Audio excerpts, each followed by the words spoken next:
live.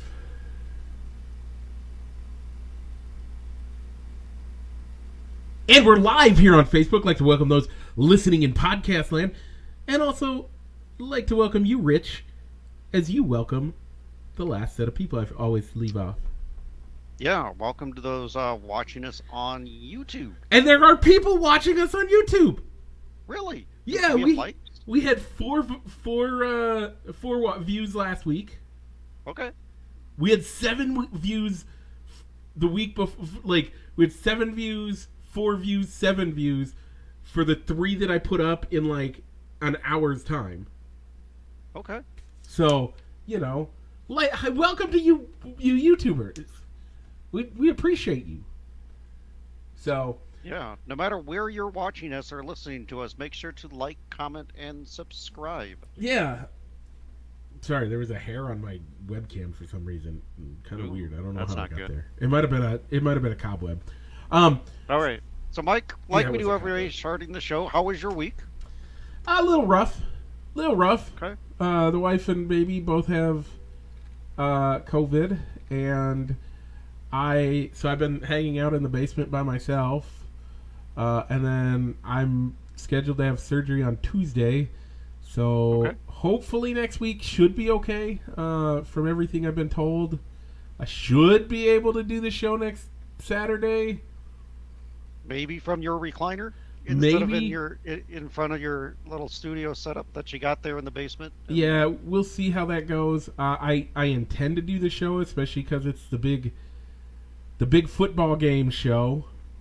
Yeah. So we got to make sure we're available for that. But yeah, hopefully I tested Friday. Hopefully that comes back negative tomorrow, and I'll be free and clear to have surgery Tuesday, and then after having surgery Tuesday, I'll hopefully be able to eat again. The doc said that I should be able to have a cheeseburger by the Super Bowl. Okay. I'd exercise caution. My wife had the same surgery you're going to get, and I would exercise caution. I'm totally agreeing. Of going full in and taking the full doctor's advice on, well, you can just return to eating whatever you want.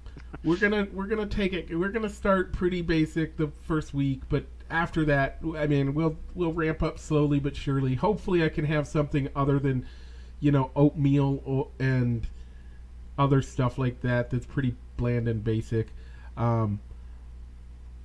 Yeah, but All right. looking forward to this next week and Super Bowl week. So, Rich, how was your week?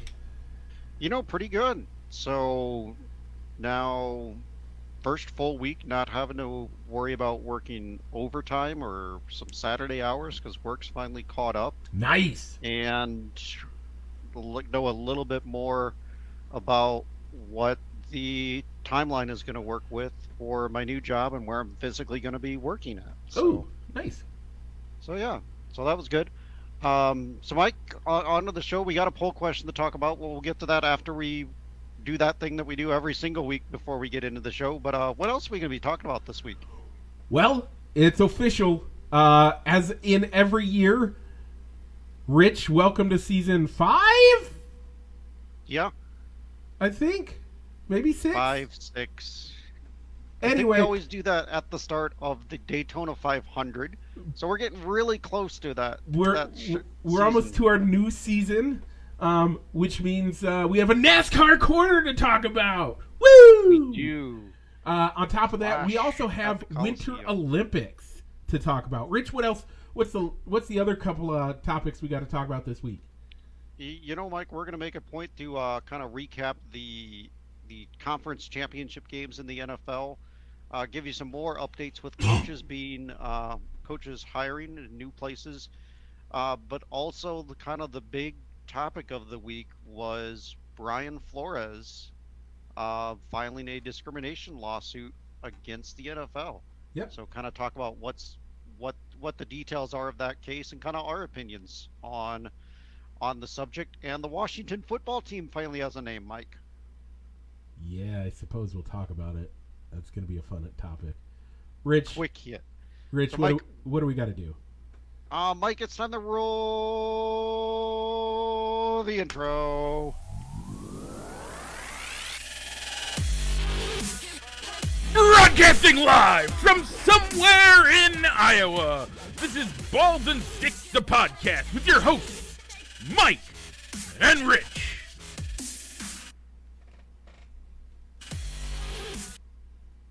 And we're back.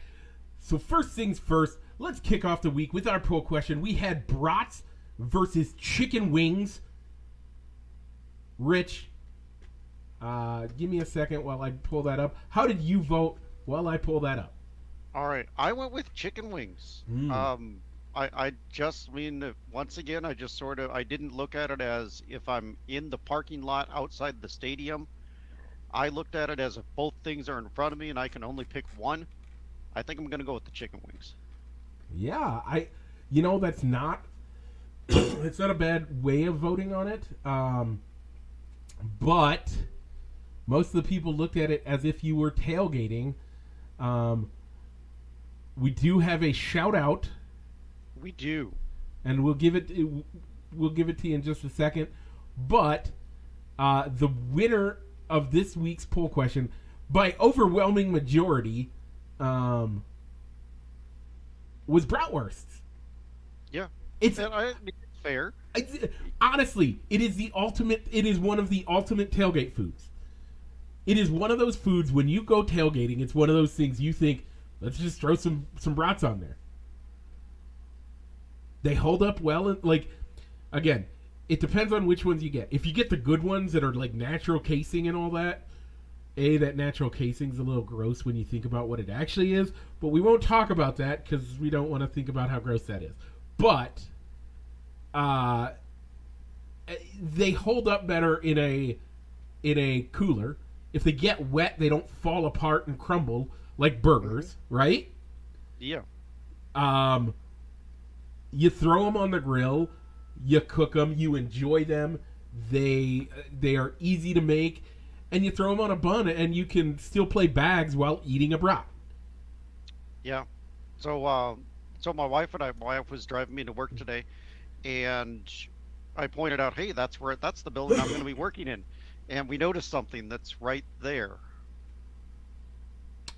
That shares the same building. I don't even know where I'm going to be working at. Where's the location? I'm going to be at the X-Pac building. Okay. And do they have a doggy style? Meatheads. What? No, Meatheads. Oh, shares Meatheads. the same place. So we're driving by, and it's like, yep, I know where all your Christmas money could be going next year. What you spending on lunch at Meatheads? The other thing's going to be, you're going to be able to pick up, on a Friday, you're going to pick up some brats, take them home, throw them on the grill, cook them, listen to a baseball game, if we have baseball this year. Yeah. And just have that tailgating in your backyard. Or it's a great spot to grab lunch. It is a great spot to grab lunch. Now they open up kind of like a food truck thing and grill up and sell food. They also go to the farmers. They used to go to the farmers market. Check them out down at the farmers market in the Davenport. Great spot to go. Now it's a controversy. So what's our shutout? In our John Fortune. I don't know him. Do you know him? No, neither do I. Okay. But he said, why not both? Here's the thing. I don't mind having both at a tailgate, but this is what you think the ultimate tailgate food is. John, I appreciate the feedback. By all means, eat both. Eat both.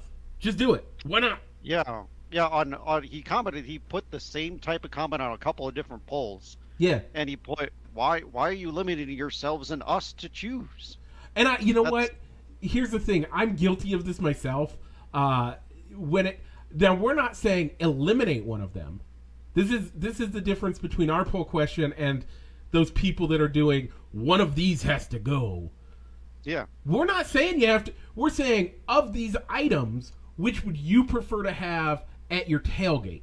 Not you have to eliminate one of these. That's a big difference. We vote for what you like, not what you don't like. and you don't have to eliminate. You can have both of them. I would love... Honestly, if we were doing an ultimate tailgate, and if we ever get big enough that we get to do an ultimate tailgate at a Super Bowl or something like that, we're probably making 5 or 6 of these items. Because I'm guaranteeing you I'm going to smoke something. Either brisket or pork butt or both. I mean, you know me, Rich. I love to smoke meat.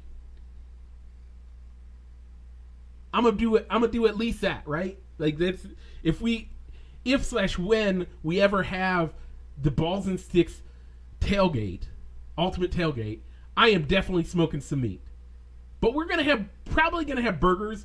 We'll probably get some meathead brats. Hopefully they'll be willing to sponsor that event when we do it. If we ever get to the point where we can do something like that. But I don't mind, like, chicken wings. The hard part with chicken wings is it's a lot of prep work.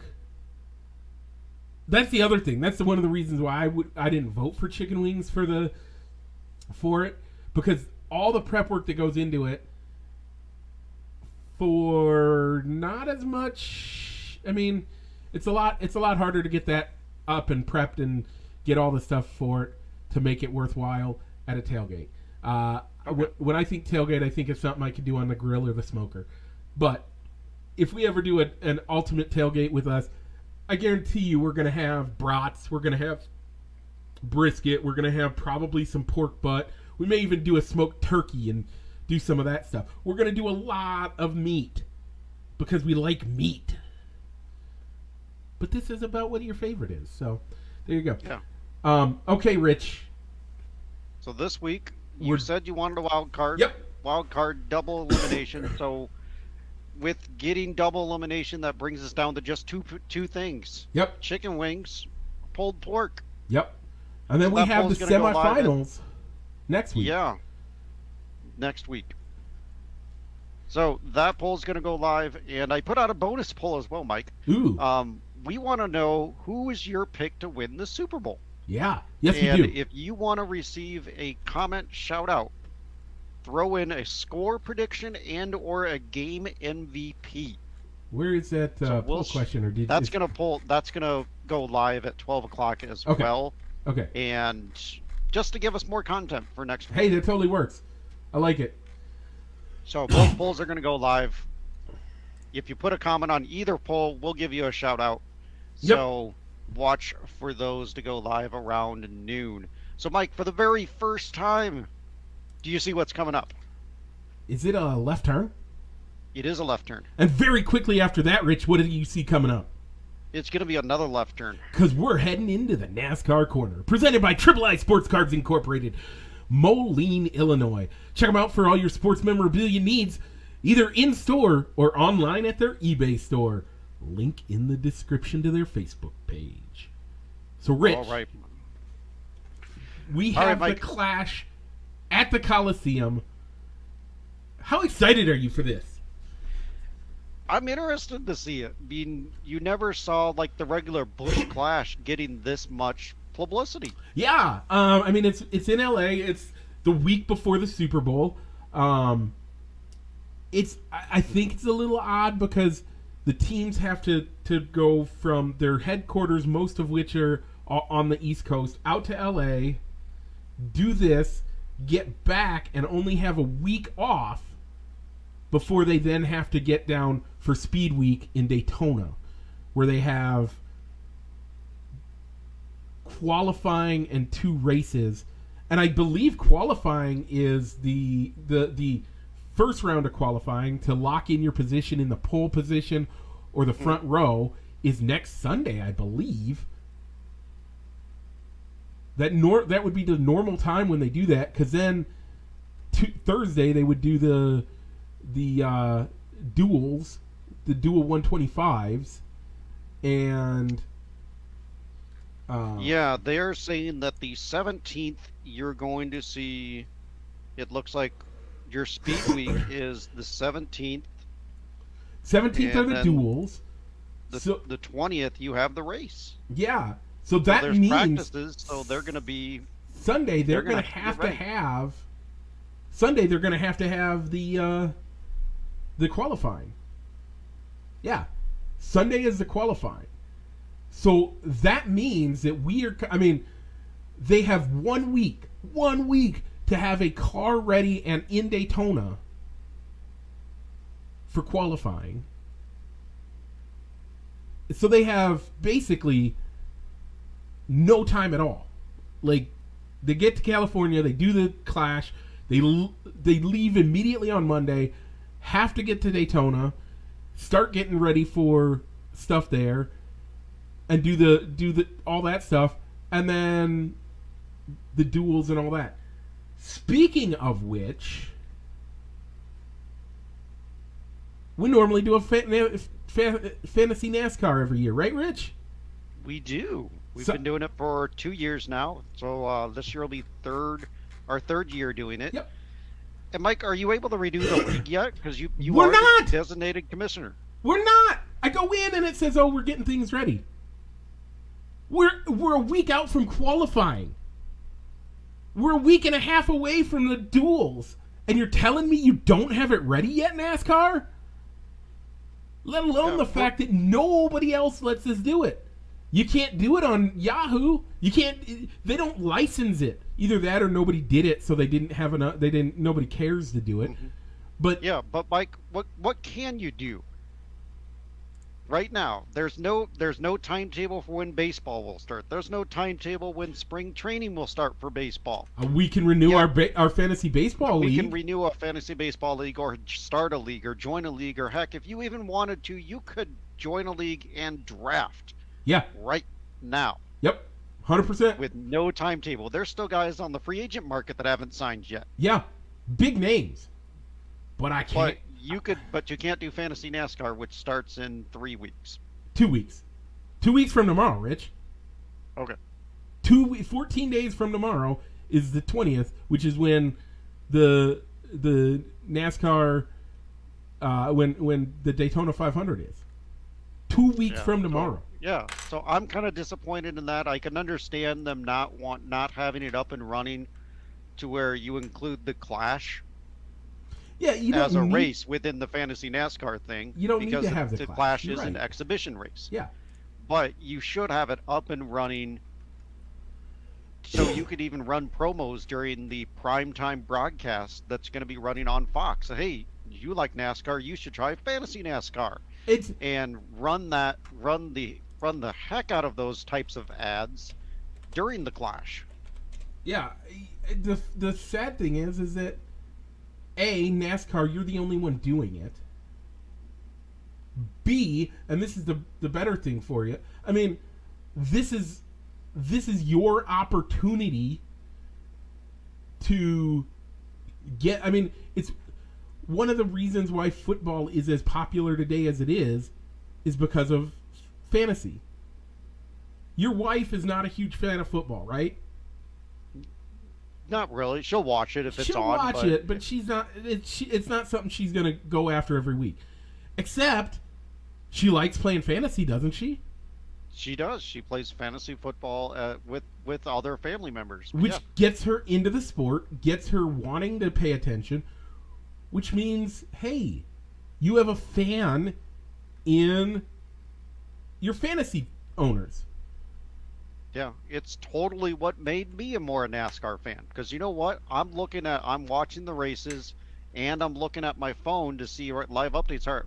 How are the 5 guys that I picked doing, let alone the guy that I picked to win the race between the two of us? Yep. So I'm looking at the guy that I picked to win the race, and I'm looking at the guy that you picked to see if I can at least finish better than you, who's followed NASCAR a whole lot longer than I have. I really have.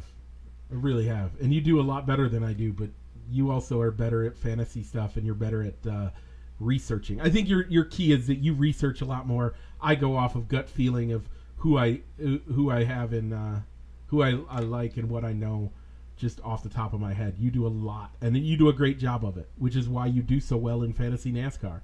Not that you have the expertise, you are gaining the expertise because you do the research. It's really like 1 or 2 articles that I read before I set my lineup on Thursday or Friday. But yeah, still a lot more than I do. Take it. All right, so be watching. As soon as Mike is able to renew the league, we'll put it up on our Facebook page on how you can join. And leading up to the Daytona 500, we'll make sure to kind of highlight how to play fantasy NASCAR once we get the league up and running as well. Yep. But pivoting back to the Clash. Yeah. So unlike other years, it seems like every driver is going to be eligible to be in the Clash. Yeah, that's out weird. in LA. But you need to qualify to be in the actual race. Yeah. So practice is going on today, and you can watch that on FS2 and the single car qualifying on FS1 later on tonight, as the single car qualifying speeds will be used to set the fields for the heat races, which will be telecast on the Fox main network starting at 2 o'clock. Wow. So the 4 fastest cars from each heat will respectively be on the poles. We'll get pole positions 1 of 4, and then the 16 cars from the top 4 finishers in each heat will automatically advance to the Clash. Gonna be fun. Then at 4 o'clock, there's going to be last chance qualifying race. So after the 4 heats, the 24 remaining cars will have one last shot to make it to the main event with 2 50-lap last chance races. And then the top 3 finishers from that last chance race go to the main event, which is the Clash at the Coliseum, which starts at 6 o'clock Eastern over on Fox. So, you know what this is, Rich? What's that? This is dirt track, small town racing. Not necessarily just dirt track. There are asphalt and concrete tracks that do this across the country, but really this is a small town. If you went over on a Saturday afternoon, evening to the Davenport Speedway, which is only a few blocks from your house, Yep. This is what it would look like. They'd have some hot laps where the guys come out and check their cars, do some shakedown on it, make sure their cars are working well. Then they do some qualifiers. They then do a last chance qualifier, and then they do the main event. This is how NASCAR feeder series do it before you get into your ARCA races and above. Everything below the ARCA races. This is really what it looks like if you go. I mean, you can go to Davenport Speedway and watch that on any given Saturday, or you can come up here and we can go to Jackson, Minnesota, and watch the same basic concept play out on a, I don't know what day they race, but a Saturday or Sunday. Or you can go to Muscatine, or name a dirt track near anyone watching this in the U.S. This is basically how they run the races. And they tend to be quarter miles. They tend to be fairly flat track dirt tracks. So it's going to be very similar, other than the fact that this is on asphalt, not dirt. Speaking of which, have you looked at and watched the time-lapse videos of them building this track, Rich? No, I have not. I've so got amazing. I've got a couple of videos about the Clash at the Coliseum on my to watch later, like playlist on YouTube that I got to watch, that I kind of want to watch. Yeah, it's going to be so- exciting. All right, so before we give you our prediction, which will not factor into our standings over the full course of the year, we're going to use this as a kind of like the driver that we pick that finishes higher will get first pick for who's going to win the Daytona 500 in 3 weeks. Yep. So previous Clash winners that are in the field, Mike. Winning it once, Eric Jones, Brad Keselowski, Joey Logano, and Kirk Busch. 2-time winners include Kyle Busch, and 3-time winners include Denny Hamlin and Kevin Harvick. Now, this is going to be a completely different track. We haven't done a Clash at anything like this. Some people would say Bristol, but Bristol is high bank. This is a fairly flat track. So it's going to be completely different than most anything we see. Think Martinsville, but instead of a half mile, it's only a quarter mile.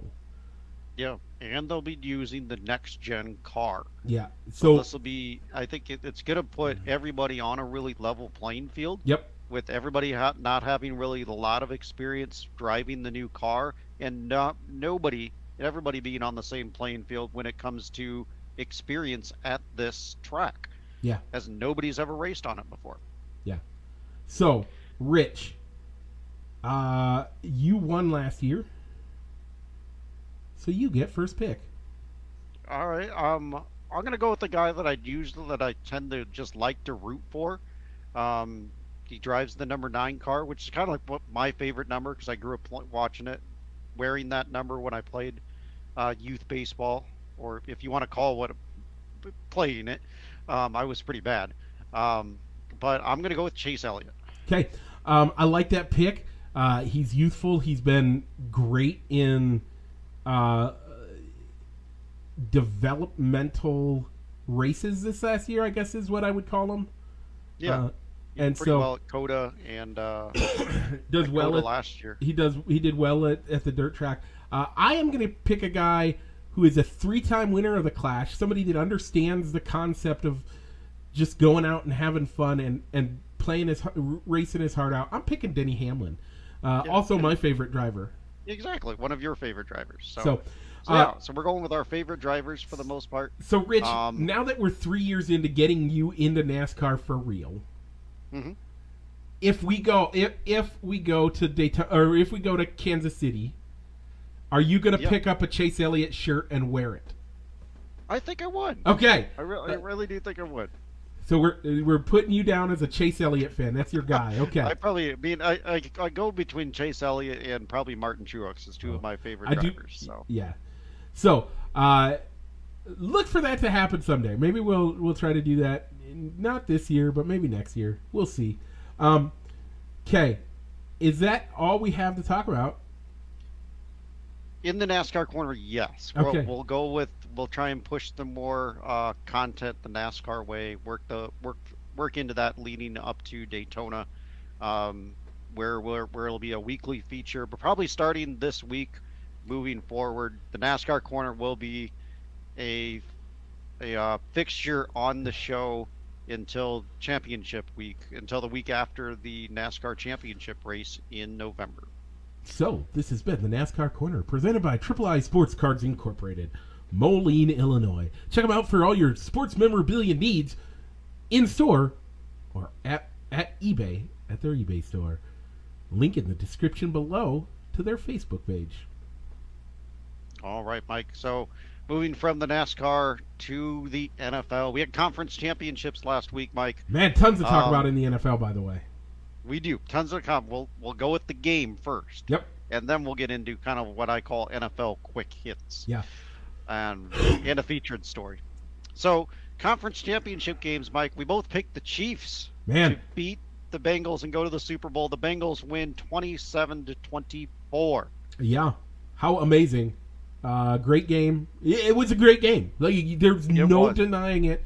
My dad and I were talking about it during the game, and Kansas City kind of went into that prevent offense mode that I talked about last week. Mm-hmm. Which is ridiculous because you have arguably the number one quarterback in the league right now. Actually, I would say currently the number one quarterback in the league right now. And you're going to run that much in the second half? And you're going to do things that allow the Bengals to come back on you? And I'm not. Now the Bengals also had some good defensive plays that turned the course over to them, that allowed them to put those points on the board too. So it wasn't just a prevent offense, but maybe Patrick Mahomes his way out of this deficit. Yeah. Or the star players couldn't rise to the occasion to push the Chiefs to a victory like they have in previous weeks. Other things that were awesome about it, Smoking Joe, man. Yeah. Joe Burrow got to have another victory cigar. Yeah, I mean Joe Hio, Joe Smoking Joe. What's your favorite nickname for him so far? Oh man, I've heard January Joe. Ooh, I like Smoking that. Joe. Jim Nantz called him January Joe. Okay. I think I'd have to go with January Joe. I think that's CBS approved, probably. Yeah, but you had Smoking Joe, Joe Cool, or You the can't new do Joe Cool. You can't do Joe Cool. I mean, you got two guys already that compete for Joe Cool. One of which is who everybody thinks of. The other one, everybody should think of. I would say. You can give the one that everybody already thinks of. I'm gonna say Snoopy. Oh no, I was thinking Joe Montana. Everybody. I don't know. I always think Snoopy, but I know Joe Montana's the other guy. Yeah, Joe Montana is Joe Cool. By far and away. But the one that everybody should think of, what about the original Joe Cool, Joe Namath? Oh yeah, I think you say Joe Namath. I think it's Broadway Joe, not. That's Joe true. Broadway You're Joe. right. Yeah, it's Broadway Joe. So yeah, you got Broadway Joe, and you got Joe Cool, which is Joe Montana. Always has been. You're not going to take that away from him. We may have taken the title of GOAT away from him, but you're not taking away Joe Cool from him, especially not in his second year. Joe Burrow, like, don't get me wrong, he's amazing. I'm quickly becoming a big fan of his, but he does not deserve the title of Joe Cool just yet, and I don't think ever. But you know, I said that about Tom Brady should never be called the GOAT, and I'm sitting here talking about it. Exactly. The second game, we both got that one wrong. The second game, the 49ers versus the Rams, we both picked the Rams hesitantly, I would say, right? No, I was pretty confident with the Rams winning that game. I was 100% it made confident. it interesting. It wasn't a runaway. Yeah, I was 100% confident in my Chiefs pick. I was very unconfident in my 49ers pick. Is that because Kyle Shanahan and the Niners have just had the Rams number? Yeah, the fact that the Niners have been the hot team this year. They've been doing well in the playoffs. They've shown. I mean, they beat. Who they beat in the first round? Dallas. They beat Dallas. They beat Green Bay. A Dallas team that everybody thought should be one of the top 3 teams in the league this year, and they then come down through and beat. They come through and then beat Green Bay. I mean, come on. Yeah, but I mean, it was a great matchup though. It wasn't neither game was a runaway blowout. They still had some. You had some you had some clutch defensive plays in both matchups. So yeah, I mean overall, I mean the playoffs, except for the wild card round where you had some blowouts, have been good football games. Yeah, I agree. It's been kind of awesome. So last week's performance, because apparently I forgot to put my picks in. You did. I don't know why I forgot. I was busy on other things, I guess. You took the week with one. Midget Nation. He did pick, but he picked both teams wrong. I figured he would have picked San Francisco, being a 49ers fan. Rich, hail to the king, you win. You did. Only because I remember they hit the save button, if anything. Yeah, it's probably, yeah. There have been a couple times where I've changed things and didn't hit the save button, so. But that's okay. We'll come back and we'll do another pick'em next year. 100%. As well. We want you to be a part of it. Involved. If you're watching on YouTube, the link will be. I took the link out for this week because it doesn't matter. I mean, you can actually. I'll put it back in. Because you can still sign up technically. I think so. You can still join the league. That way, next year you'll get it We'll talk about you. You'll join us. We'll do the whole thing. It'll be great. It'll be great. We want to have you there, and we're looking forward to it. But we have one last pick of the year. We will make that pick next week. Instead, we have lots of news to talk about in the NFL. All right. So let's take we'll do them out of order. So my apologies, Mike. Yep. But in talking about the 49ers-Rams game, that begs the question, what do the 49ers do with Jimmy Garoppolo? I asked this question 3 weeks ago. 3 weeks ago? 4 weeks ago. I asked it, but I said we're not going to actually discuss it until they lose. They lost. And then I tried to get it on the last week's show. And I said no. Before this game, and you said no. They still have a chance. If they would have made the Super Bowl, I would have put it off yet another 2 weeks. I would have. Okay. It's because I think each win makes it harder to make that decision. Now, what do I think the decision should be? Goodbye, Mr. G. Yeah, and I think even if they would have gone to the Super Bowl, it still would have been, all right, let's trade Jimmy Garoppolo. I 100% agree. It's very hard to say that you traded 3 first-round draft picks to move all the way up to number 3, pick Trey Lance, and say, you know what, he might give us a better chance to win, but from a PR standpoint, we can't get rid of Jimmy Garoppolo, can we? Yeah, no. It would have made it a harder decision, especially if he won the Super Bowl. Yep. But I ultimately think that the Niners would have traded him.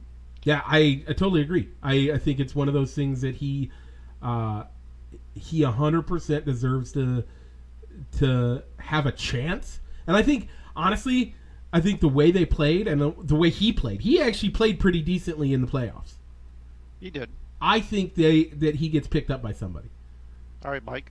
So the question now is, what type of quarterback is Jimmy Garoppolo? Is he a high-end backup? Is he a bridge quarterback?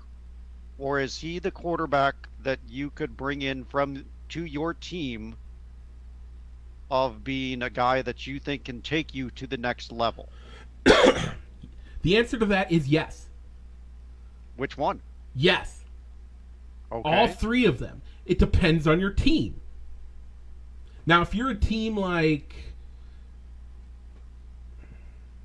Green Bay, won't do it because they don't want to piss off Aaron Rodgers. But if you're a team like Green Bay, we'll use Green Bay, even though you and I both know it'll never happen. Green Bay's got Jordan Love. It's either going to be but Jordan Love's already proven he can't take the reins. We know that.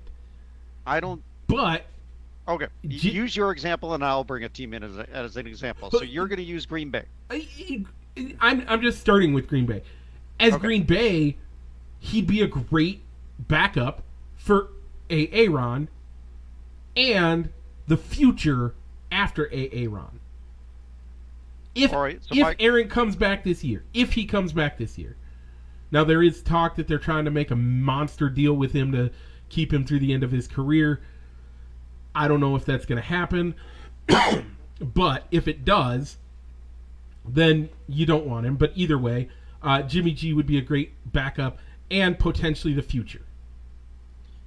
I don't like the Green Bay example as a backup to Aaron Rodgers. Okay, I could see Green Bay as an example, as a valid example to use if you trade Aaron Rodgers away, like to Denver or somewhere else. Or San Francisco, even, by the way. Okay. I mean, I'll let you have that one. I'm sorry, I don't see San Francisco trading for a quarterback, even a veteran Aaron Rodgers. That's true. They have Trey Lance. Trey Lance is going to be their quarterback next year. You're right. No, you're 100% whether Jimmy Garoppolo right. is there or not. Okay, but I'm saying as a backup, where do you see him as a backup then? Well, at this point, I think people know. I think teams know what type of quarterback Jimmy Garoppolo is, which is something that if your team doesn't fully depend on the quarterback to be the hero and win games, Jimmy Garoppolo is a good system quarterback, and where you can plug him into your system and build an offense around him where he doesn't have to be throwing the ball 30, 40 times a game. to win you the football game. But if you just need a competent quarterback who takes care of the ball and keeps your team in games, but can maybe make the big play every once in a while, Jimmy G's probably that guy that you can do. So I see him like in Washington, going to Washington, maybe Pittsburgh, or even Denver or Tampa if they don't get bigger name quarterbacks to go in there. So, I think it depends on where he, quote unquote, lands. I think he could be a good high powered backup. He could be a great bridge quarterback. He could be a great bridge quarterback in, like you said, in Green Bay as the bridge to kind of get to the next level. Or seeing it as, all right, we still don't think Jordan Love's available, but we also don't want to pay Aaron Rodgers $30-40 million to be on a 1-year contract just to have all this drama again of will he, won't he come back next year. Right. So those are those two. And then I think he could be, if you have a team, Tennessee is almost a perfect opportunity for him. He doesn't have to be great. He doesn't have to be over the top.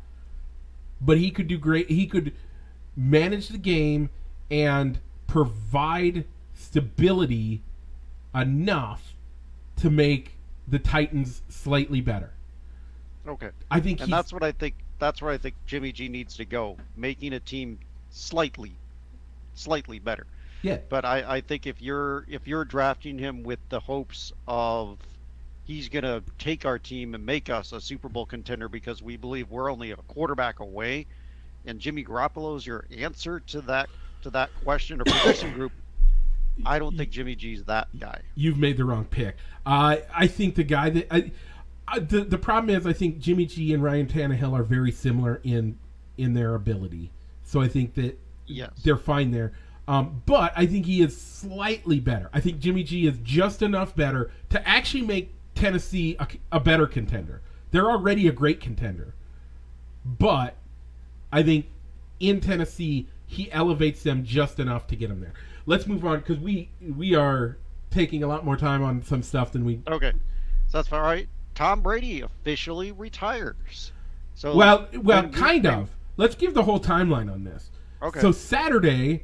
I get a call at 2 or 3 o'clock in the afternoon saying, hey, Tom Brady retired. And I'm like, oh, that's cool. So I send you a message, and you're like, wow, I didn't expect that this early. I figured he'd wait until after the Super Bowl. I'm like, yeah, me too. And then later in the afternoon, we're hearing from Tom Brady Sr. saying, he hasn't made any decisions. This isn't an accurate statement. Come on now. And everybody starts hating on... Adam Schefter, who reported this. And one other guy did, but everybody's hating on Adam Schefter because he's the one that breaks everything, and they're like, oh, I guess your sphere of influence is dropping, blah. Then Wednesday? Wednesday or Thursday, I think it was. Yeah. No, it was Tuesday. It was Tuesday, because I was at work when it happened. Tuesday... Jimmy G or Tom Brady officially retired after denying it, after calling the GM himself and saying I haven't made a decision. He then goes through and just says, yeah, I'm retiring. Like, come on now. Just to make Adam Schefter look not as great as he is. So, yeah, kind of a low blow. I mean, the only thing you would have had to have done is when that report came out, maybe come out and say, I don't know, maybe say, well, who's your source? Because I never officially filed any paperwork or alerted the team leadership. So I mean, good for the Buccaneers to come out and say, well, we haven't been told this yet. Yep. Or he hasn't told us officially yet. But also, I mean, I think as good as Tom Brady is, I'd rather see him go out at the top of his game, whether that, by the way, instead of continuing to play. He had one of his best seasons ever. Yeah. This year. He had one of his best seasons he's ever had this year. And I think at this point, Tampa Bay would have kept on bringing him back as long as he wanted to be there. So, a couple of things that made me question Saturday's report, and all the talk ahead of Saturday, was Tom talked about he wanted to play until he was 45. Mm-hmm. His birthday is technically before the season starts. Does this count?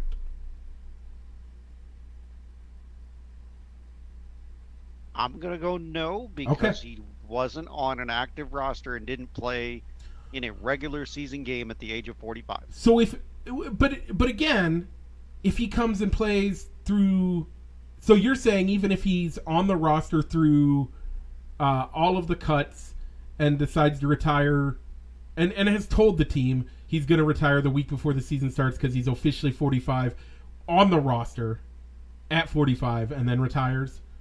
Nope. Exhibition or preseason games, I don't think carry the same weight of saying I played football until 45. Okay, I can agree with that, but then does it mean that he should sit and play until he should play one regular season game and then retire? He's not going to do that. No, he's not going to do that either. So I actually give him credit for him. Brady, honestly, and I've been on record as been a Brady hater, and I admit it. I've not thought he was the greatest of all times for most of his career. He's proven me wrong. I still like Joe Montana better. I still think I would have loved to have seen. The problem is Brady played in an era. And this is why I've always had a problem with it. Brady played in an era and had rules created around him that gave the quarterback a huge advantage. Yep, I can totally agree with that. But even still, I still think he's the greatest of all time. All right. So you put it in parentheses on our lockout. Does that mean Gronk is probably going to be done too? I don't see how he comes back. I mean, he doesn't have his guy there that's going to get him his 3 extra catches in garbage time just so he can make his extra $100,000 or whatever it was, $1 million, whatever it was. Mm-hmm. He's not going to have the opportunities. He's done. All right. So, Mike, let's table Washington's new name and coaches and GMs updates for next week. Because I think we're past the hour mark, and let's go. We're at 47 minutes, actually. Okay, so we'll spend the last part of the show kind of talking in regards to the NFL of kind of the big news that broke this week. Yep. Was Brian Flores filing a lawsuit in the Circuit Court of New York for discrimination and unlawful hiring practices. Both against the NFL and 2 teams, the Denver Broncos and the New York Giants. He in the thing he's using text messages from head coach Bill Belichick, who Brian Flores was a quarterback coach for, wasn't he? He was he was on the defensive side of the football. Okay. He was there. But he was their de facto defensive coordinator for a couple of seasons before he got the job in Miami. Right. So he had been doing that. We also have some other stuff to talk about in other parts of this. We'll get to those sides of the issue in just a second as well, because there's also allegations of throwing games, which we'll talk about in just a second. But Bill Belichick texted him before he even had an interview saying, "Congratulations, heard you got the job." And he's like, wait, what? Do you know something I don't know? Well, yeah, if you want it, the Giants job's yours. And he's like, oh, awesome. Well, are you talking to the right? You know you're talking to Brian Flores, right? And he's like, let me check. And then he comes back and says, I effed this up. It was supposed to be Brian Daboll, who also was a friend of Bill Belichick and a disciple of Belichick at one point in time, getting the job in New York, which was before the second minority was interviewed for the Giants, which would have been Brian Flores, making the Rooney Rule obsolete, basically. They've made their decision before the interview, giving him a quote-unquote sham interview, and after that, welp, that's no good. He also accused the Denver Broncos of not hiring him because of race, citing that John Elway was an hour and a half late to the interview, and didn't take the interview seriously and wasn't engaged and blah, blah, blah, to which he has defended himself and said that he really did consider Brian Flores, but they inevitably went with someone that they thought was the better candidate. Which was Vic Fangio at the time. Right, which everybody thought was the better candidate at the time. So let's talk about that first. Then we'll get into the other accusations, which I think are way bigger than these. Mm-hmm. These are big accusations, but harder to prove. And, technically, we'll say neither team broke the rule. They followed the rule to the letter of the law. The Rooney Rule, as it is known, just states that you have to interview 2 minority candidates. That doesn't mean you have to take them seriously. It doesn't even mean they have to be qualified. If you wanted to, you could go find some homeless African American off the streets, bring them in, interview them, and you could do that twice, and you technically followed the Rooney Rule. Which is what happened in Oakland, Las Vegas when John Gruden got the job. Yep. The Davis family decided to interview T. Martin, which was an internal candidate, I think. Yep. Like their offensive line coach, and they interviewed somebody else. Yeah. Outside of the organization who were both African Americans, minority candidates. Yep. And then they ultimately decided to go with John Gruden. Yep. Imagine that, depending on when you see the names that they chose to interview. Yeah. So it is not surprising that teams do it this way. It's sad. I think you should but how many times have you gone into an interview? Maybe you don't know it, but when you go into the interview, you're not getting the job. They already have somebody picked. They just have to follow the procedures because that's their policy, and they have to do that. That happens all the time. You just went through an interview process 2 different times where because somebody else was more qualified, you didn't get the job, and then they end up getting another job for you. Exactly. I mean, if the timeline of the interview process for the Giants was different, let's say that Flores had his second in-person interview with the team before Daboll. Yeah.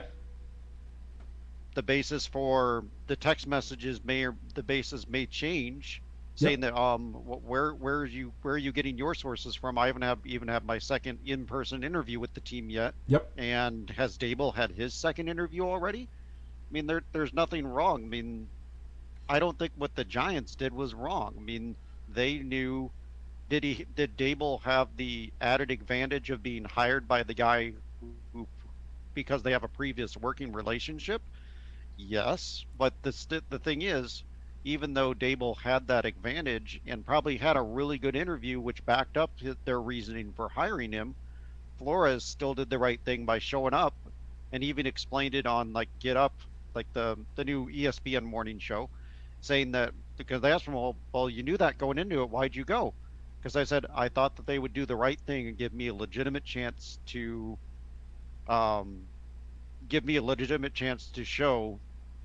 for me to show them why I would be a good fit for the job. Yeah. And that's what you got to go into it if you internally go into a situation thinking, you know what, I don't think I'm going to get this job, but you know what, I'm going to make it hard for them to say no. Yeah, and you got to do that at every interview, period. Mm-hmm. If you get an interview, you got to go in and win the job.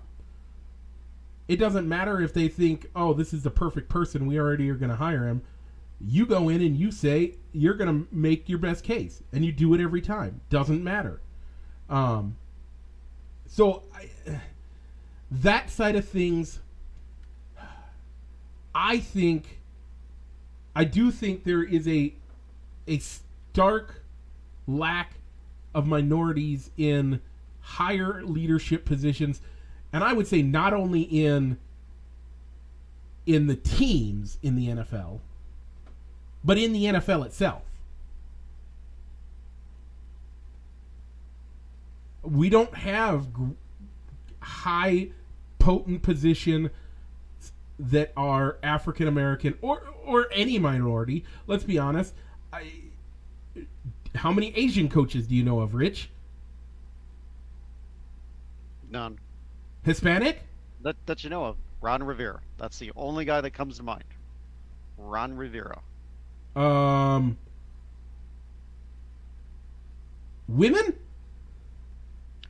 There have been a couple of women, female head coaches, not head coaches, but positional coaches on the sidelines. But there's probably, you can probably count them on one hand. Middle Eastern? Probably none.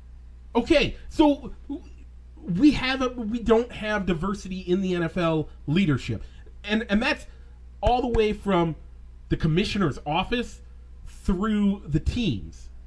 There are very few minorities in there. Yeah. So let's, while we're still on the subject of, was the hiring practice, so before we kind of move on to what the lawsuit would like to see change, so are we kind of in agreement though that maybe the Giants probably didn't do anything necessarily wrong? Did Belichick do what's wrong by sending those text messages saying, "Hey, no, congratulations, I heard your job went really well. It's probably yours if you want it." I think I want to know where he got his source from, but that's neither here nor. We won't find out until the lawsuit brings it out. But I don't think he did anything wrong. He reached out to the wrong person. Yes, that's kind of a faux pas anyway. But the other side is, did the Giants do anything wrong? I don't think so. I don't think it was racially based. And that's going to be the hardest part. They're going to have to prove that it was racially based. Now, do I think Brian Flores is better qualified than Brian Daboll? Yes. Yes, I do. I 100% do. But do I think that the reason that he wasn't hired was racially based? No, I do not. Yeah, I'm on the flip side, Mike. I don't think it was Flores not getting the job was racially based, but I think given how bad the offense was under Joe Judge with Jason Garrett, they needed a fresh voice and a good offensive-minded coach. So I would say, given the situation, Daboll was the better hire and the better fit for that job. That's not a terrible call on that. I think Flores is a better head coach, but I can understand. Only because Daboll hasn't been a head coach yet. So yep. You have that to say. Experience-wise, looking at coaching experience, yeah, you could make the case, you know what, yeah, if just on paper and not looking at what the team needs are, probably you could make the case. Flores could have been a better candidate from a head coaching standpoint and experience over Daboll. Yep. But for what the team needed and what their current situation is, I think Daboll was the right guy for the job. Okay. Now, I don't think we need to get into what he wants. He wants to see more black individuals hired, see them in leadership, see GMs, head coaches, and coordinators be objectively hired, not based on the color of their skin. He wants to increase the number of black coordinators, incentivize hiring and retaining black GMs, head coaches, and coordinators. I think that's wrong. And then transparency. transparency of pay for everybody. I like the idea of having the objectability, saying, all right, you have to provide written communication to show that, all right, here's why we are letting you go, or here's why we chose this guy over you. I mean, that's called like an interview feedback. Yep. So you can find out, all right, here's why we chose to go, here's why we didn't offer you the job. Yeah. And if you publish that in writing, that's great. But are those papers ever going to go public to where at the end of the coaching search, a release is going to be? I don't think it needs to. The NFL? Rich, when you interviewed not. for your job, after you were told you didn't get the job, you asked. We don't know. Did Flores ask, why didn't I get the job, or did he just jump to a conclusion? Okay. That's number one. But you asked, what can I do to increase my chances next time? You got to ask. That's part of the interview process. It's part of the trying to better yourself process. I think that's one thing that Flores should have done. Now, let's get away from the hiring practices and get into the bigger allegation. And because we are at our 1 hour mark, and I think this is where the bigger issue is of this lawsuit and accusations by Brian Flores. Brian Flores accused Stephen Ross of incentivizing tanking and losing of games by paying allegedly offering Flores $100,000 for every loss in the 2019-2020 season. Wow. Mm-hmm. So that affects gambling.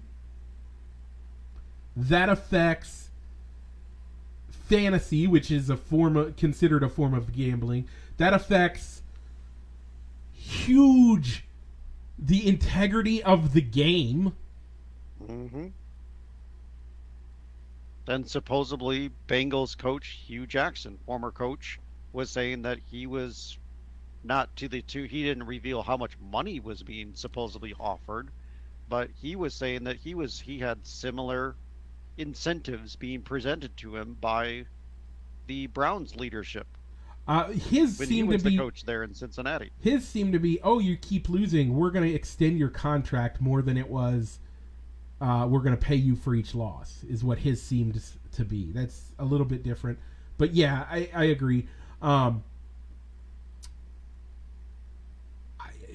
Apparently, Chris Greer, the GM, told Brian Flores that Ross was mad when they would win, and it was compromising the team's draft potential or position. Wow. We understand. I mean, in the NBA, we call tanking the process. Ask the 76ers. But man, in the NFL, this is new. It's not new that teams tank. We all know that they kind of tank. But to have it incentivized, I think that's worse than Bountygate. And if it comes to the point that they can prove this either through messages or emails or testimony that corroborates this, does Stephen Ross keep his job or keep his team? No, I think if it's proven to where, or there's internal communication, whether the NFL makes it public that he was going to be making these payments or not, or the GM who's still employed by the team backs up those statements that Flores is making, that he gave those messages to him, then yeah, I think that Stephen Ross should be forced to sell the team. Yeah, because he's breaking the integrity. Those comments or actions affected the integrity of the game. Yeah, I don't understand how he keeps the team if this comes out as correct and accurate. So, and the other allegation against Ross as the owner was he wanted Flores to break NFL rules, tampering rules, by meeting with a prominent quarterback on Ross's yacht. And he told, it supposedly was Tom Brady, but Flores didn't name who the quarterback was that he was going to be meeting. Ross said no. He left the premises because that would be violating league tampering rules. And he's saying that since then he was treated with disdain and held out and was held to be someone who was non-compliant and difficult to work with. Man, if these accusations come out to be true, I mean, the tampering thing, that doesn't surprise me at all. Every team was trying to tamper with that decision. Every team wanted to bring Tom Brady in. So I think every team was trying to tamper it, and yeah, you could say you were the guy that wouldn't do it, and I'm proud of him. Good on him for that. But it's not. It doesn't. I mean, every team was doing it, so that one's not as big. But the throwing games and I think those things, not racially motivated, but reason enough for a wrongful termination and or Stephen Ross losing his team. Yeah, I mean the NFL has never really forced an owner to sell his team. But they've never had this type of a situation.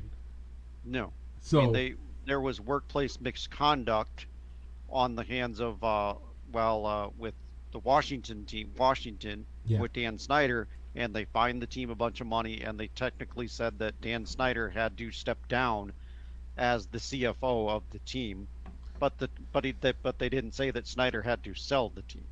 Yeah, and then you have things like Bountygate and stuff like that have come out, and they've come down hard. Not hard enough to take a team away, but man, it's from a PR standpoint, you could see. I wouldn't surprise me if the NFL highly suggests to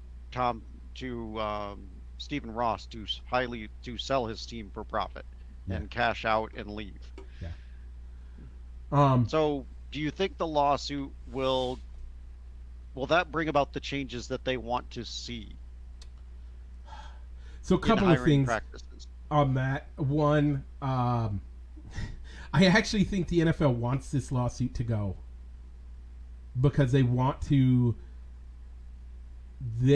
embrace the change. They want to appear to embrace the change that everybody wants to see. So that's number one. And number two, no, do I think it's going to? I think we'll get a big stink about it. We'll revamp the Rooney Rule, but I don't think it's really going to change anything. Yeah, and I can agree with that. The one thing that kind of popped into my head would seeing the whole one of the things of increasing the influence of black individuals in the hiring process. Could you see? I mean, you already have like the Fritz Pollard Alliance, which publishes a list of candidates that they think, based on qualifications, should be getting interviews for head coaching jobs. Do you have a similar alliance or committee which is involved in every single interview process with every single person, every single team, kind of like an independent non-employee, like an independent person that's on the interview panel to like a outside a hiring firm? Yeah, an outside, like a hiring firm, that they're an individual from that firm, or say the NFL creates a diversity and inclusion council that has to be, and a member of that committee has to be present in the room for every single interview to make sure that you're following compliance rules, and maybe they have a voice in the hiring process. The accusation isn't that people aren't following the rules. The accusation is that the rule is allowing for token interviews. That's a quote from Marvin Lewis, talking about him being a token interview on multiple occasions. But it's about token interviews being pointless, and that you should hire the best person for the job. Prove to me that you're not that you are the best person for the job is the first problem. Second problem is, I don't know. My answer is I really don't know. Yeah, and I don't know either how this will affect. I mean, I think it will does firing this lawsuit, will Brian Flores be blackballed much like Colin Kaepernick It's has been, to where he'll probably never get offered a job again. it will likely cost him his career as an NFL coach. It's likely going to cost him his job or his opportunity as an NFL coach. That sucks, but I don't think it should. I think it should be. I think that the league should embrace this and try to figure out what's going on and how to fix the problem. And then B, if they do that, if they can fix the problem, do that. And I don't mind your diversity team idea. I think that's a good idea. You just got to see how the implementation works on it. Yeah. Horse dead, beaten enough. Yeah, I think so. Okay. We'll see. Technically, there's still 3 jobs open in the NFL: the Saints, the Dolphins, and the Texans. So maybe Flores gets one of those jobs. Yeah. Maybe he doesn't. So we'll talk more on that next week, as well as kind of hopefully work in some NBA and NHL talk next week Real quick, Rich. for our Super Bowl preview show. Let me ask you the question that's on here that we haven't addressed yet, and we're gonna Okay. make it one. It's just gonna be a one answer, one sport answer. What's your favorite winter Olympic game? As we are in the Olympic Games, we're gonna put that as a poll question next week as our secondary poll question. Okay. Secondary poll question next week is, what's your favorite Olympic winter game? What is it for you, sir? I kind of like the sledding events, your skeleton and your bobsleds, Yeah. and luge. Skeleton. The sliding events are epic. I love those as well. Apparently, the U.S. has crashed. The U.S.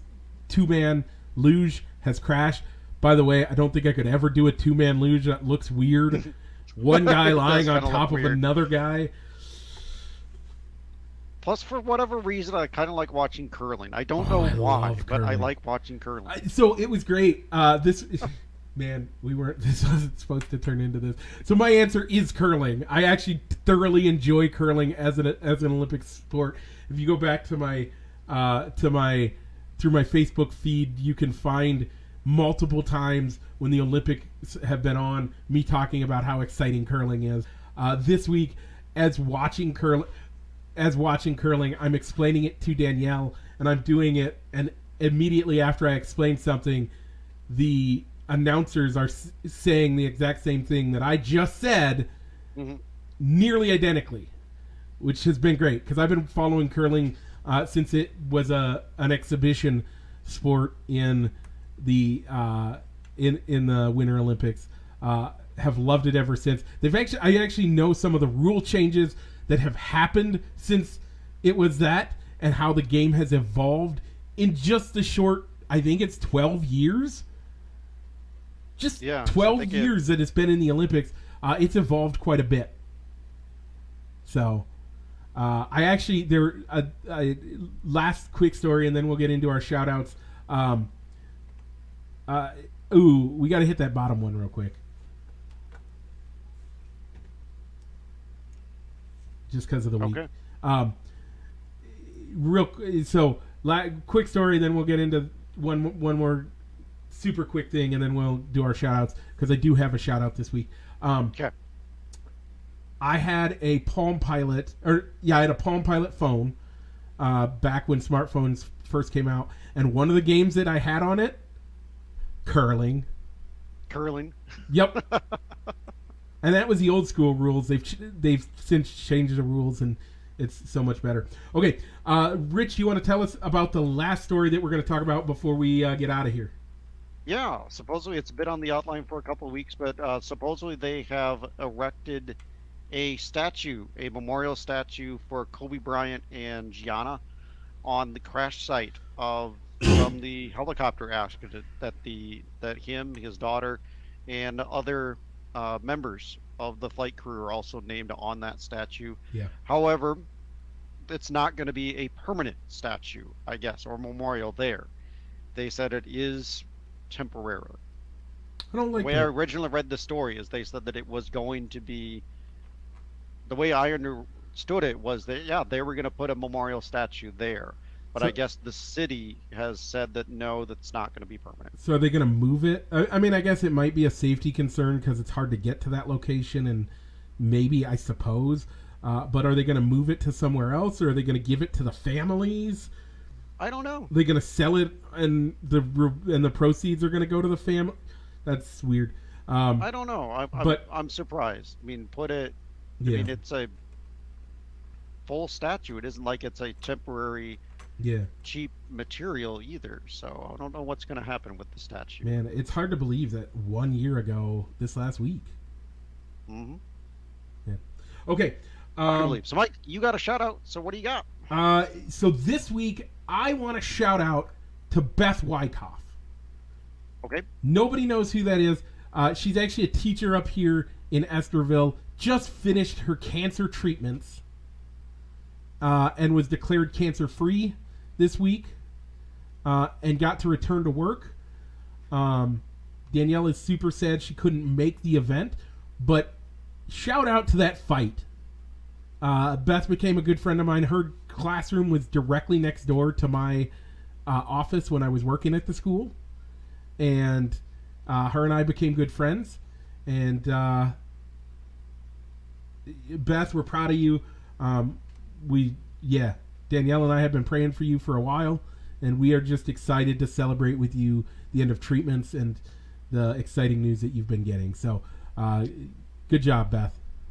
Yeah. Congratulations, Beth. Hopefully, health continues to improve as you recover from going through that cancer treatment as well. Yep. I don't have any shout outs, Mike. So what's the time to do? Roll the outro!